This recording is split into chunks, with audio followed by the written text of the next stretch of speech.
Hey guys, what's up? Sandu here, and today I'll be taking a closer look at the newest tapping integrated / power amplifier that is part of their flagship series, 90 series. So it's called LA90, it goes for $899.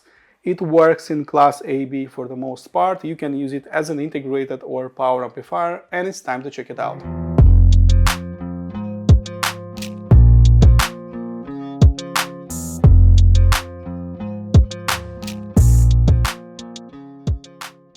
Build quality wise, we're looking at a fully CNC machined aluminum enclosure that has the same width and the same depth with their D90 SE DAC and pre-90 preamplifier, so you can form a beautiful tapping stack.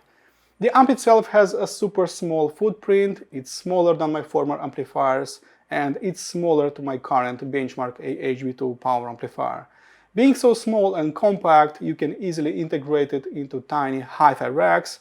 As you can see, an IKEA TV bench can easily support two LA90 on a single shelf.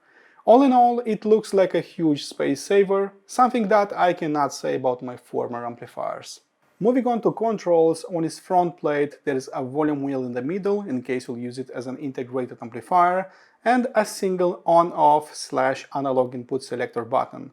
Everything else was moved on its back, where you'll find your speaker terminals, 3 pairs of balanced analog inputs, a 3-pair DC power socket, and a few switches that lets you choose its gain position, working mode, and a mono or stereo operation. As for tech inside it, we're looking at a balanced only integrated / power amplifier, so pretty much how my benchmark AHB2 is also working, so that is also a balanced only power amplifier. This one provides 90 watts in 4 ohms and 50 watts in 8 ohms. And if you bridge 2 units together, you'll get 180 watts in 8 ohms. But be cautious because it will work only with 8 ohm loudspeakers or higher impedance ones. 2 gain settings are being provided, so it's either plus dB on low gain and plus 20 dB on high gain. And after trying them both, it seems that it performs better on high gain with all my sources. Since they wanted a similar width and depth with the rest of the 90 series, the only option they had was moving the power supply outside its case, going with an external switching mode power supply. It's a 256 watts unit, suggesting that LA90 works in class AB for the most part. Okay guys, this is pretty much it, and it's time to hit some eardrums. Sound-wise, after warming this one up for about 2 weeks, several things stood out immediately to me. So first of all, I've bought a benchmark AHB2 power amplifier about a year ago. Thanks to its ultra revealing nature, no, that one is a very clean, very transparent sounding amplifier. I can always rely on that one when doing DAC reviews, when doing loudspeaker reviews, because it just disappears from my acoustic chain. It's a very neutral, straight as a line amplifier in terms of frequency response. It's a very clean one. And you know what? LA90 goes basically by the same working principle, so it mimics the sound of the AHB2 down to the smallest details. So this one is exactly as clean, exactly as transparent, and always tries to kill the noise for good. And considering the price point of this one, which is by 3.3 times cheaper to AHB2, I'm very happy with the performance of the LA90. Secondly, LA90 was running as a wild horse, so this one is a supercar of the amplifier world, so it's a very, very fast sounding unit, going in and out in split seconds, always keeping up with my electronica tunes. Double drums, no problem. All my electronica tunes, again, no problem. Sometimes it sounded quite impactful, sometimes not so much, but it was always going in and out in split seconds. So when it comes to speed, this one is a very impressive unit, very much in line with the AHB2 by benchmark. Again, very impressive in this department. Thirdly, it might not be, the widest sounding amplifier out there, so it's not that impressive when it comes to soundstage. It's not super huge sounding. Not very impressive when it comes to depth, but when it comes to imaging, when it comes to precise location of the notes around me, it's a very impressive amplifier as well. So it has very defined, very precise leading edges. I could easily focus on the tiniest details that were playing in the background, and I could tell that this one is located right here, this one is located right here, so very precise where everything was located. So when it comes to imaging, this is a pretty impressive sounding amplifier. And lastly, forget about a noise floor with this unit, because it simply doesn't exist. It just draws that noise floor into the abyss. Those UniQ drivers of my loudspeakers are extremely, and I mean extremely, sensitive to noise. Most, if not all, SMSL amplifiers were quite noisy with my UniQ drivers, but that is not the case with this one. That was not the case with their PA5 power amplifier. So this one is a noiseless, dead silent amplifier, so just delivering you a black background always. Power-wise, it's one of those amplifiers that will not impress you right away with its power output. With my KEF reference 3, I had enough headroom, but not so much to, to deliver the thunder with the bass. It was not super impactful. It was not as bold sounding as my former Class A or Class A amplifiers. On my preamplifier, I was at around 85 out of 100. And I was sitting 3 meters away from my loudspeakers, and I was getting around 90 dB of volume, so it was loud but not super loud. A point in time when it started slightly clipping, so it was arriving close to its peak power, so remaining not so much headroom on top. And mind you, I was using an active preamplifier that could deliver a slightly higher voltage output to the industry standard, and if I would be using a passive preamplifier, then I would probably be maxed out with a unit like this one. When I moved to my other loudspeakers, which are Sound of Eden Crescendo Uno, which use rigid ceramic drivers, they have a lower 4 ohm impedance and of course a lower sensitivity of 85 dB. The same story pretty much repeated itself, so I had enough volume but not super, a lot of it. I could reach 90 dB, maybe a little bit higher, but I couldn't go higher because there simply wasn't enough power on top. LA90 was again pressing the brakes in terms of dynamics, so it didn't sound super impactful, super, punchy sounding with my loudspeakers or with both of them. On the plus side, everything felt super controlled. It was very fast sounding. It was not lifeless or plain boring sounding. I find it quite fun sounding actually. And if you aren't listening at 90 dB from 3 meters away, then LA90 should deliver enough power even for some stand floor loudspeakers. All in all, there was enough power on top with this one, but not as much as I would like to. As for noise floor, modern power amplifiers have a noise floor in between 10 and 20 microvolts. Older ones have it up to 50 microvolts or slightly higher, and this one has it at 3.5 microvolts, and that is already headphone amplifier territory, so it's very impressive in here. And no matter how hard I've tried with music on pause, going pretty much maxed out on that volume wheel, with music playing in the background, with no music, I simply couldn't detect any kind of noise, so it was simply dead silent. It has the blackest background that I've experienced with loudspeakers, pretty much in line with that AHB2 power amplifier. So if you have sensitive loudspeakers, this one will be a blessing basically for your loudspeakers, because you'll get more power, because it could drive your sensitive loudspeakers and you wouldn't get any kind of noise. So it's a win-win situation. When noise goes out of the picture, everything that remains is basically your unspoiled music shown in its full glory, and it's so much easier doing DAC, preamp, loudspeaker reviews with this one at my side, because it's a very good tool when I'm trying out new gear.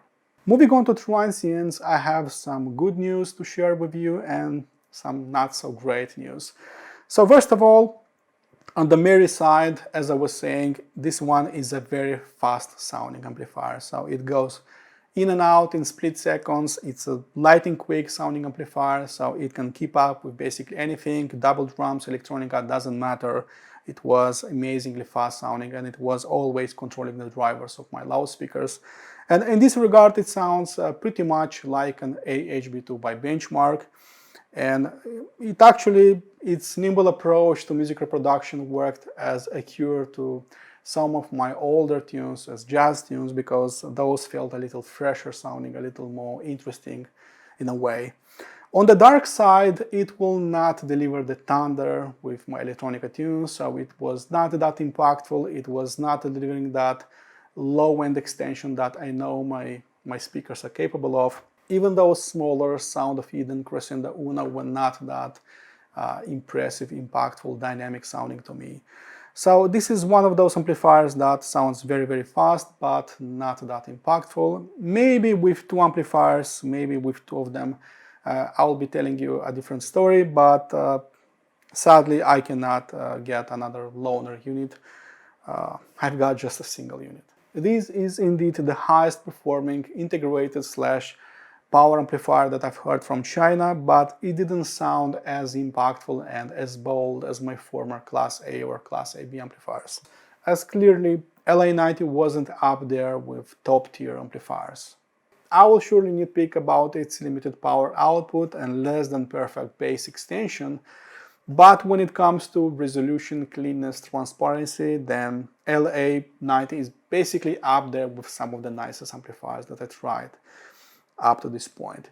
You know, getting clean, distortionless power is one of the biggest challenges that audio designers, audio engineers are facing when designing such units. But after hearing their PA5 and knowing how clean that one was, I would be surprised if LA90 would be, dirtier sound or something like that. And this one actually sounds cleaner than PA5, pretty much in line with the AHB2, as I was saying before. So this is a very clean, very transparent amplifier, very impressive in this regard.